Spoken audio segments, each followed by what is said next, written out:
Chapter 18, Management of Waiting Lines. So waiting lines occur in all sorts of service systems. Waiting time is non-value added.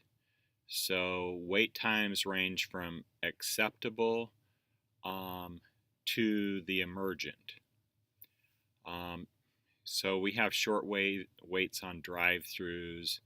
We sit at the airport waiting for a delayed flight, waiting for emergency service personnel. So here's some of the costs of waiting time.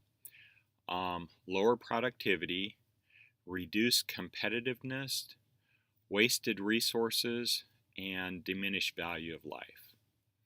I don't know if you've ever, gone out to eat and you go to a restaurant and you say, how long's the wait? And whatever it is, whether it's 5 minutes or an hour, you say, let's go somewhere else. You go next door, no wait, you go in. So that restaurant just lost your business. And the restaurant with no wait gained it. Queuing theory. So queuing theory is a mathematical approach to the analysis of waiting lines, and there's a whole bunch of environments where it works really well. Call centers, banks, post offices, restaurants, theme parks, telecommunication systems, traffic management, all of them work. You can analyze all of those with queuing theory. So why is there waiting? Sometimes waiting lines form even when the system is not fully loaded. So one of the reasons is variability. So arrival and service rates are variable. And then the whole problem of services cannot be completed ahead of time and stored for later use. You can't have someone standing, bank teller is standing there waiting for the next customer. They can come up with other jobs to do, but you can't just save up and say, okay, I know that Joe is coming in 2 hours. I'll go ahead and do Joe's deposit now. No, that doesn't work. So there's some implications for waiting times. So why is it a concern? The first is the cost of providing waiting space. So you have to, if you have a bank, you have to have a space where the line can form. If you have a hospital, or there has to be a waiting room in the hospital. So that space that's not used for something else. The possible business loss when customers leave the line before being served or refuse to wait. Possible loss of goodwill. Not only I might leave that restaurant, but the next day when I'm looking for a restaurant, it's like, no, let's not go there. They have too long a wait, even though the next day they may not have a long wait. Reduction in customer satisfaction. I don't like going to that doctor. It always takes me 3 hours to get through. And then the resulting congestion may disrupt other business operations or customers. So I work on a military base, and there's a line going through the gate.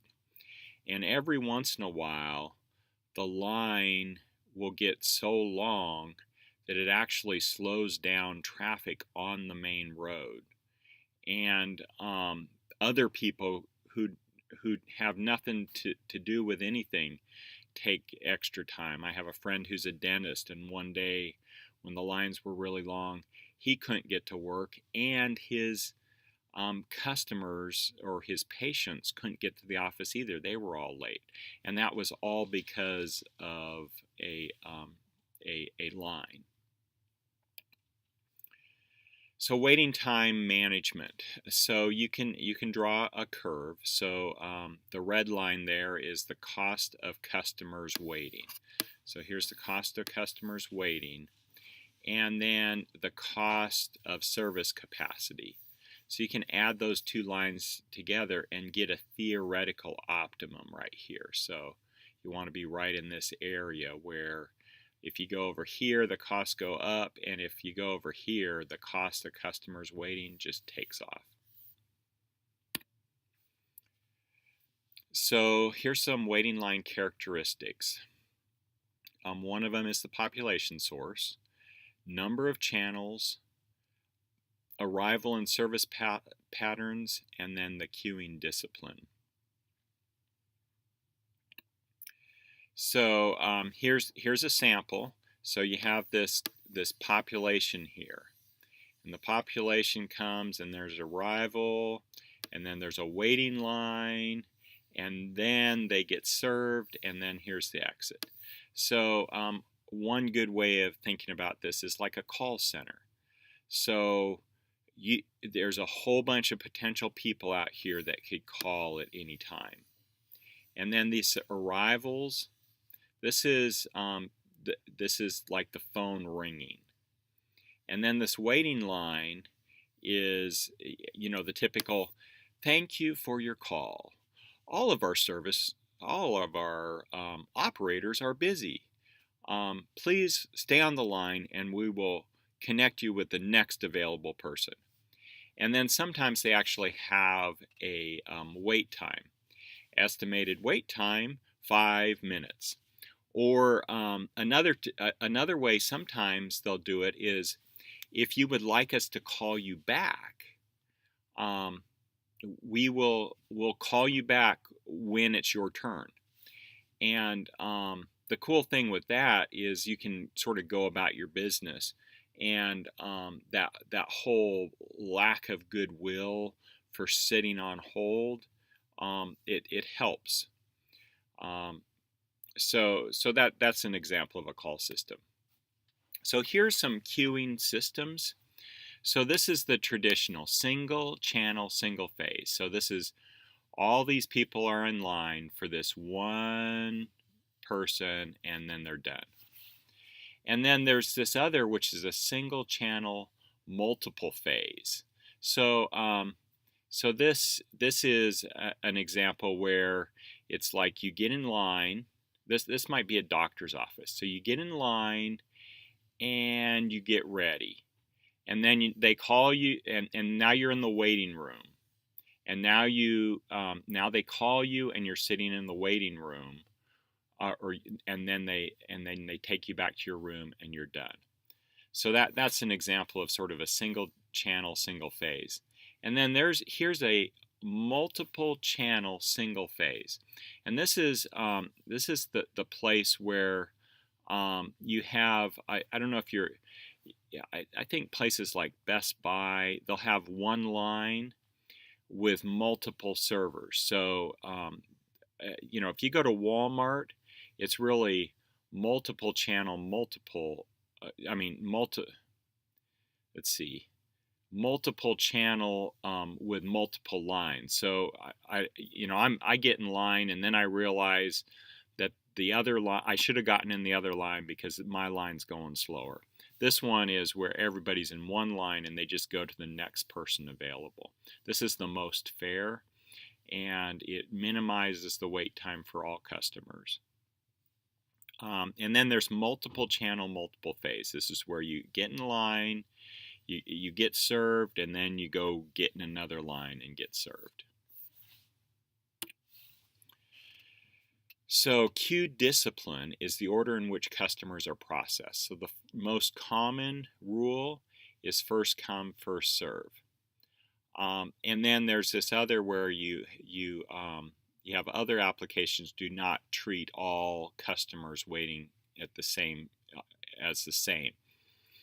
So a lot of theme parks are selling these like Fast Pass or something where you pay a little bit extra, and they give you a time, and you get to go get on that ride at that time.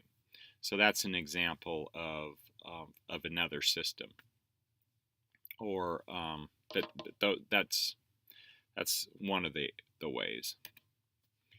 Waiting line metrics. So there's different things you can measure to see how bad is your waiting line? How good is your waiting line? So one of them is the average number of customers waiting. So this is the, how many people are in line, how many waiting. Another is the average time customers wait. So if you're on the phone, if you have a phone system, this is really easy to measure. If you have a restaurant, this is real easy to measure. You just count the number of people in line. And then the other, the fourth one is the implied cost of a given level of capacity and its related wait line. So this is where you say, well, if I had one cashier, this is how long it would take, and this is how much it cost me to have one cashier. If I have two cashiers, this is how much, and if I had three cashiers. So one of the things that stores do to manage that is they'll have cashiers stocking things, and then if lines start getting long, they get these other backup cashiers to come open a line to try to get the line down. Because what you don't want is a bunch of dissatisfied people or people who just like leave their cart and leave. It's like, I forget this. And then another is the probability that an arrival will have to wait for service. So that's just another way of looking at waiting time. So here's the total cost curve. And this is an example of number of servers. So if you have one server, you have this much cost. If you have two servers, you have this much cost. If you have three servers, you have this much cost. And now 4 or 5, your costs start going up. So this is your lowest cost, and this is probably the most you would ever want to have if you want a little bit less wait time. The psychology of waiting. So when you have nothing else to do, it seems like the wait is longer. There's things you can do to make the waiting more acceptable. In-flight snack, have them fill out forms. Doctors are notorious for this. It's like, here's a form, fill it out, and it's like, I'm not even done filling out the form, and then they call you. That's actually good. Making the waiting environment more comfortable. So, if they put a TV, if there's a movie on, have Wi-Fi available for the people waiting. I love Magic Mountain, the theme park, and I noticed they have a lot of TVs in the line, and so there's things to do. So the strategy. So with operations strategy for waiting lines, you need to carefully weigh the cost and benefits of the capacity alternatives. So you have some options for reducing wait time. If you increase your processing rate, if your cashiers or your people can do things faster, that's one option instead of increasing the number of servers. You use new processing equipment or methods. So this might be something where you would apply Lean Six Sigma or TQM or something like that to say, how could we reduce the wait time? And then another possibility is through standardization. So if everybody's doing it the same way and you find the most efficient way, and you do that. And then another option is shifting demand. We haven't really talked about that, but if you can get people to come at a different time, you give a discount on Tuesdays when you don't have very many people coming to your restaurant or whatever. So moving the demand around can also help. So in summary, we talked about waiting lines, queuing theory, waiting line management, common queuing systems, waiting line metrics, the psychology of waiting, and the operation strategy.